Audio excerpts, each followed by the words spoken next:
quickly cut in here and tell you about this episode's sponsor, and that is Freewell. They got in contact with me through email and asked if I want to try out one of their filter systems. I said yes, so they sent me this magnetic quick swap 2.0 filter system. I'm not told what to say, they're not going to fact check or check my episode before publish, so it's going to be my 100% honest opinion. But before I get into the verdict, I'm going to test this out in the field, so I hope you stay tuned and enjoy this review.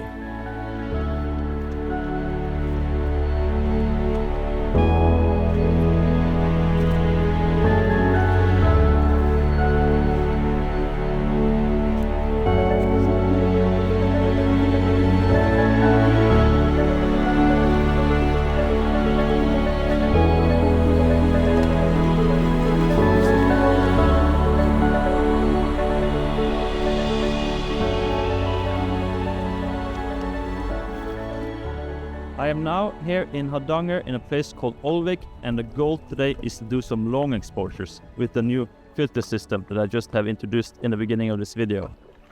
So I have everything set up here. I am using the Lumix S5 Mark II with a 35mm, and right now I am standing on this kind of rock road out into the fjord.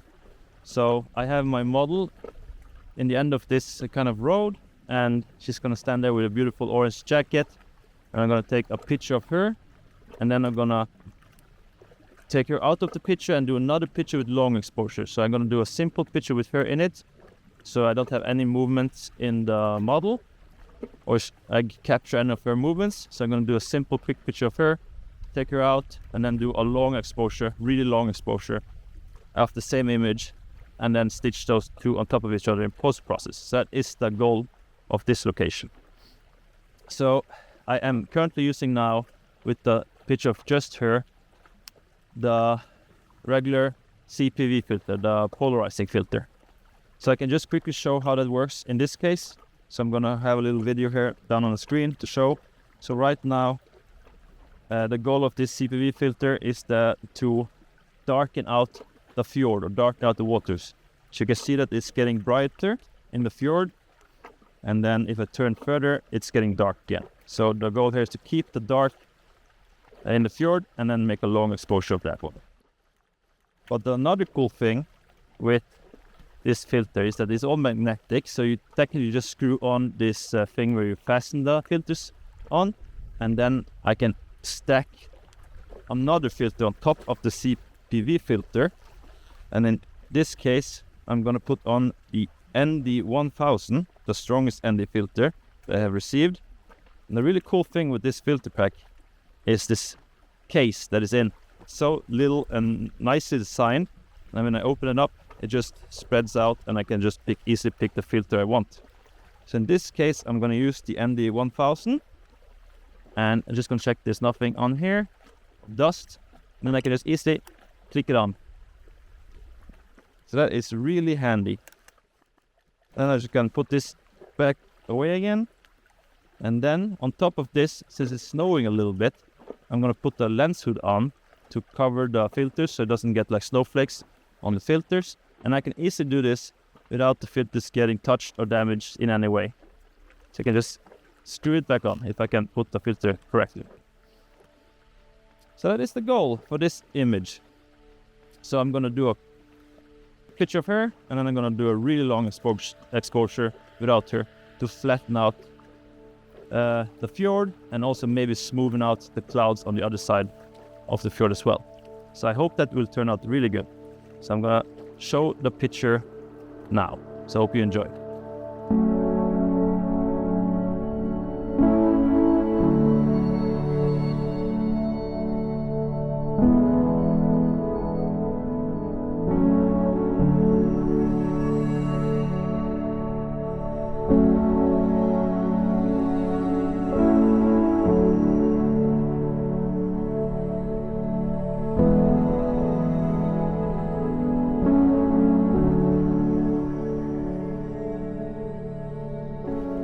I have found my second composition, so this time I'm aiming inwards the fjords, and my goal here is to have my model standing on this white little hill over there, as you can see in the distance, hopefully. I've already taken a picture of her, so she is on the way back now. But I had placing her on the top of that hill. It's going to be really minuscule in the picture, but I think it will still look cool when you blow the picture up and you have this little orange jacket in the frame. So I already done the quick picture of her, so now I am doing the long exposure picture. I'm using the same filters. I'm using the CPL filter to smoothen out, and not to smoothen out, but to remove the glare in the water, so it's more dark, not bright, as well as the ND1000 to smooth everything out. This camera can do 60 seconds long exposure without any controller or remote controller. On the previous picture, I thought that was not smooth enough, and I do not have a remote controller. But luckily with this camera, we have something called live composite. It is a kind of function that you can stack multiple pictures on top of each other, keep everything that moves in the picture, but it does not get brighter. You have the same kind of brightening settings in the picture. This is a system or a function that's been in a lot of the Micro Four Thirds systems, but now Panasonic has also brought it into their full frame cameras, which is really gold. So right now, this one is doing live composite. It is doing 60 seconds exposures, and then it's gonna just take as many 60 seconds exposures as I want until I'm happy with how smooth it is. So it's already done almost 2 exposures now, stacking on each other. I think I'm gonna do 3 or 4, maybe 5 even, to smooth out this fjord in front of me. So this picture is gonna have a lot of water in it, with that beautiful snowy covered hill over there with my model on top of it, as well as those kind of clouds on the other side of the mountain chain there. So I think that will turn out to be a good image. So let's see, cross our fingers and hope it turns out good. So after this image, we're gonna head to another beach called Lussan. Doesn't look like there's gonna be any like sunset today, because that beach is kind of aiming outwards the fjords to the west. So if there is a sunset, you can catch it there, but it looks really cloudy, so I'm not sure.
So we have arrived to the final destination of this trip. We are now at Lussan, and I'm gonna do a couple more of long exposures.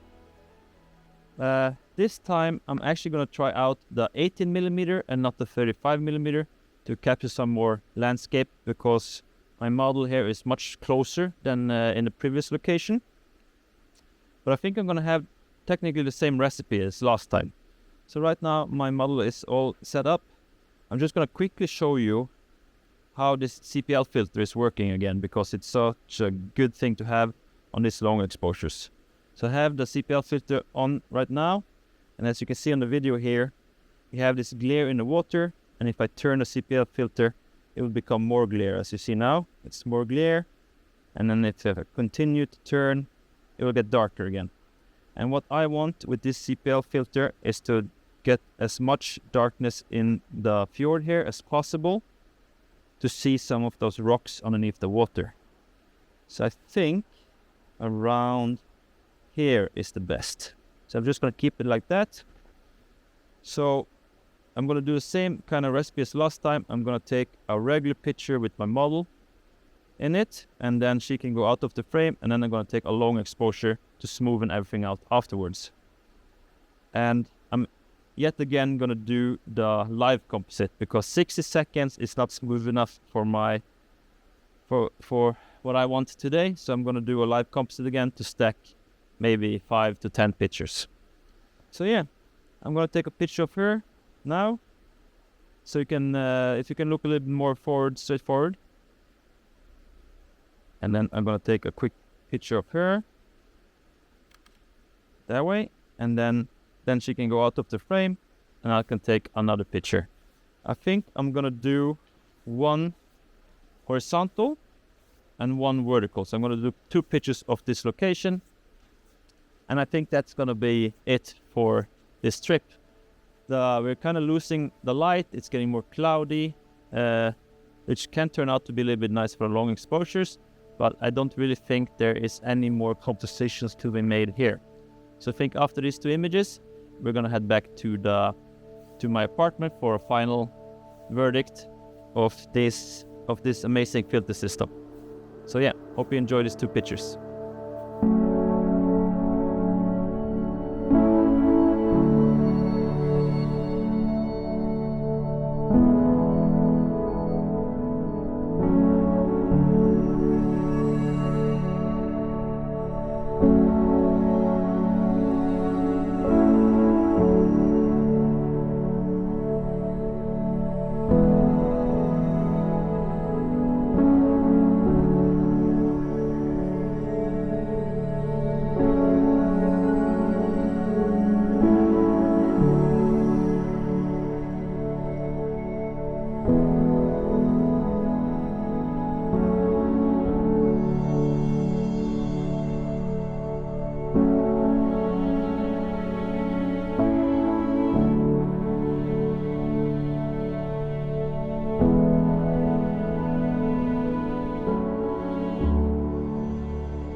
Hello and welcome back.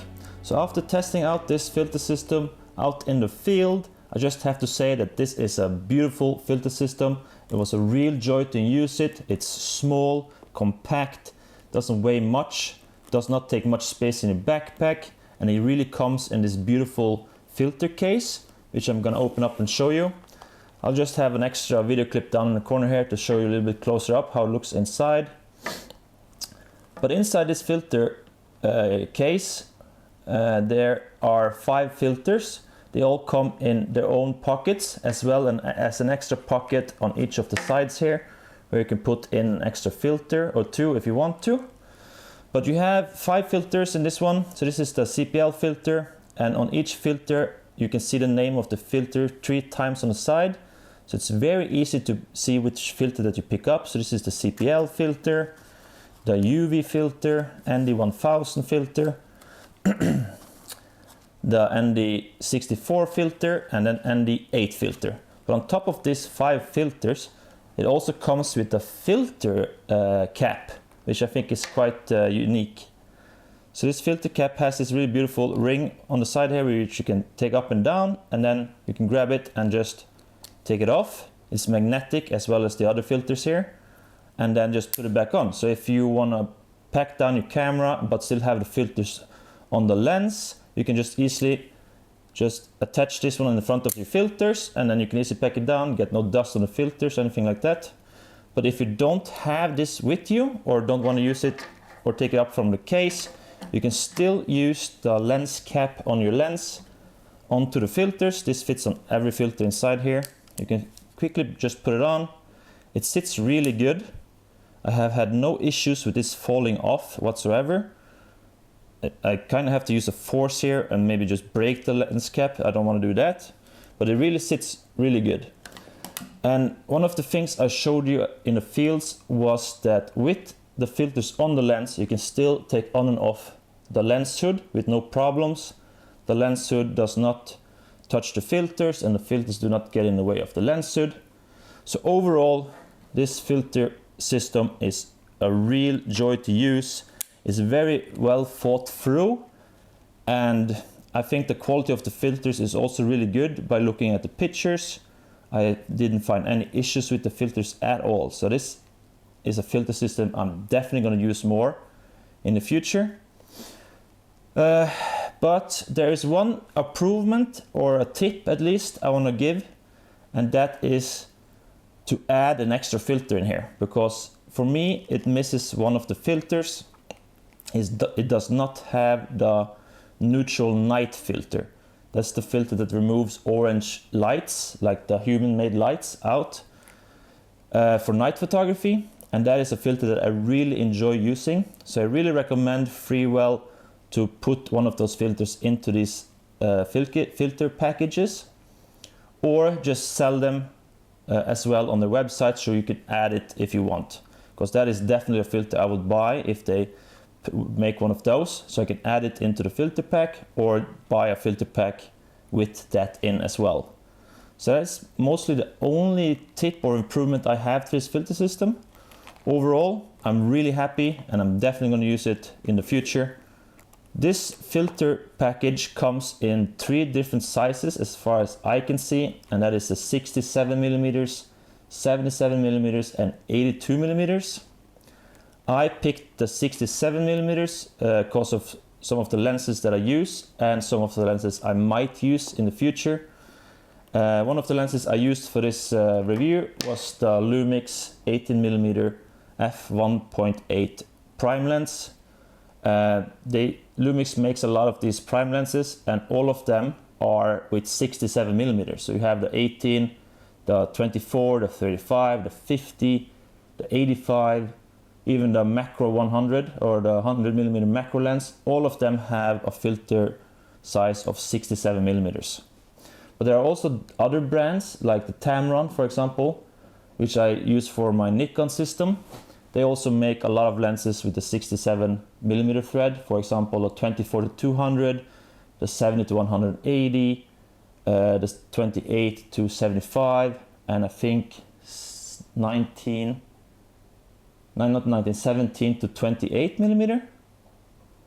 I'm not sure about the exact millimeter on the wide angle lens, but these are all really good lenses and they all fit with the 67. But if you want to just have one to fit all, I recommend buying the biggest one, the 82mm, and just get a step down ring if you have different lenses with a smaller filter size. But yeah, I think that was a really quick review. Really enjoyed using this. It comes in this beautiful package. I have had a different filter system that has this kind of filter glass, which you kind of put into the filter holder. They take much more space. It's a little bit more hassle to use them. With this, I can just easily have a filter ring on the lens and just quickly swap on a filter that I want to use. I think I will get an extra, like a filter ring, so I can have several filter rings on the lenses, and I can just quickly change or swap the filter between the lenses. I think that's something I'm gonna do.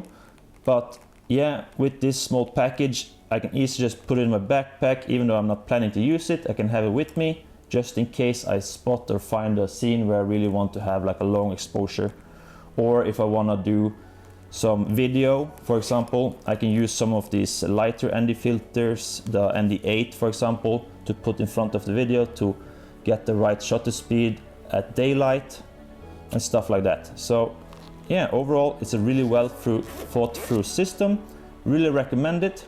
So if you want to get one of these filter packs, you can just follow the link in my description. It will guide you to their website. There you can choose which kind of filter package size and amount of filters that you want. So yeah, I hope you enjoyed this review. And yeah, see you in the next one. Bye bye.